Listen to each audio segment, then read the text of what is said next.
जगन्नाथ रथ यात्रा। रथ यात्रा से पहले भगवान जगन्नाथ क्यों होते हैं बीमार? भगवान कृष्ण बहन सुभद्रा और भाई बलराम अपनी मौसी के घर क्यों गए? जय माता दी।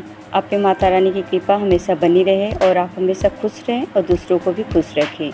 हर साल आषाढ़ माह के शुक्ल पक्ष की द्वितीय तिथि को उड़ीसा के पुरी में जगन्नाथ रथ यात्रा का आयोजन किया जाता है, जिसमें हजारों श्रद्धालु भाग लेते हैं। इस यात्रा में भगवान जगन्नाथ, उनके भाई बलभद्र और देवी सुभद्रा 3 बड़े रथों पर विराजमान होते हैं। लेकिन क्या आप जानते हैं कि भगवान जगन्नाथ इस यात्रा की शुरुआत से 15 दिन पहले बीमार क्यों हो जाते हैं?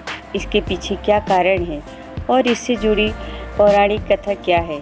आइए विस्तार से जानते हैं। पौराणिक कथा के अनुसार भगवान जगन्नाथ के माधव नाम के एक महान भक्त थे। एक दिन जब वे बीमार पड़ गए तो भगवान जगन्नाथ स्वयं उनके पास आए। तब वो भक्त कहता है, हे प्रभु, जब आप मुझे ठीक कर सकते हैं तो आप मेरी सेवा क्यों करते हैं? इस संदर्भ में भगवान कहते हैं कि चाहे कुछ भी हो, हमें अपने भाग्य का सामना करना ही चाहिए। यदि अभी रोकोगे तो अगले जन्म में कष्ट पाओगे। भगवान जगन्नाथ भक्त माधव से कहते हैं कि तुम्हें जो कष्ट हो रहा है उसे अगले 15 दिनों तक सहना है, इसलिए यह पीड़ा तुम मुझे दे दो। मैं इस पीड़ा को भोग लूँगा तो तुम्हारा प्रारब्ध कट जाएगा। मान्यता है कि तभी से भगवान जगन्नाथ साल में एक बार 15 दिनों के लिए बीमार होते हैं। भगवान जगन्नाथ का महाप्रसाद क्या है, आइए जानते हैं। भगवान जगन्नाथ जी को 6 बार महाप्रसाद चढ़ाया जाता है। भोजन में 7 विभिन्न प्रकार के चावल, 4 प्रकार की दाल, 9 प्रकार की सब्जियां और अनेक प्रकार की मिठाइयां परोसी जाती है। मीठे व्यंजन तैयार करने के लिए यहाँ शक्कर की बजाय अच्छे किस्म का गुड़ प्रयोग में लाया जाता है। आलू, टमाटर और फूल गोभी का उपयोग मंदिर में नहीं होता है। क्या आप जानते हैं कि रथ यात्रा में सोने की झाड़ू से झाड़ू लगाया जाता है? रथ यात्रा में सोने की झाड़ू से होता है रास्ता साफ।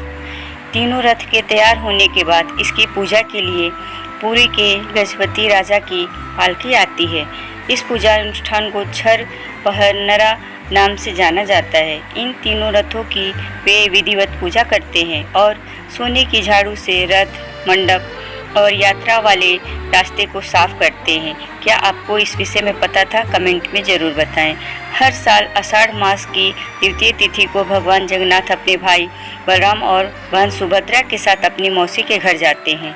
उड़ीसा के पुरी शहर में स्थित जगन्नाथ मंदिर में हर साल धूमधाम के साथ रथ यात्रा निकाली जाती है। जगन्नाथ मंदिर से 3 सजे धजे रथ रवाना होते हैं। इनमें सबसे आगे बलराज जी का रथ, बीच में बहन सुभद्रा का रथ और सबसे पीछे जगन्नाथ प्रभु का रथ होता है।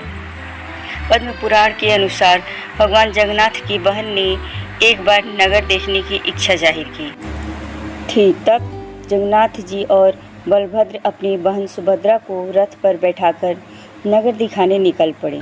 इस दौरान वे मौसी के घर गुंडीचा भी गए और 7 दिन ठहरे। तभी से यहाँ पर रथ यात्रा निकालने की परंपरा है। घर में कैसे करें भगवान जगन्नाथ की पूजा, आइए जानते हैं। जिन लोगों के लिए पुरी की रथ यात्रा में जाना संभव नहीं है, वो घर पर ही भगवान जगन्नाथ की उपासना कर सकते हैं। भगवान जगन्नाथ को भोग लगाएं और उनके मंत्रों का जाप करें। घर के पूजा स्थान पर श्री जगन्नाथ, बलभद्र और सुभद्रा की प्रतिकृति स्थापित करें। उन्हें सात्विक भोग लगाएं। भोग में तुलसी दल जरूर डालें। इसके बाद श्री जगन्नाथ जी की स्तुति करें या हरि नाम या महामंत्र का संकीर्तन करें। इस दिन घर में पूरी तरह सात्विकता बनाए रखें। आशा है कि यह वीडियो आपको पसंद आया हो। अगर वीडियो पसंद आए तो लाइक, शेयर, कमेंट ज़रूर करें और अपना राय हमें ज़रूर दे दें।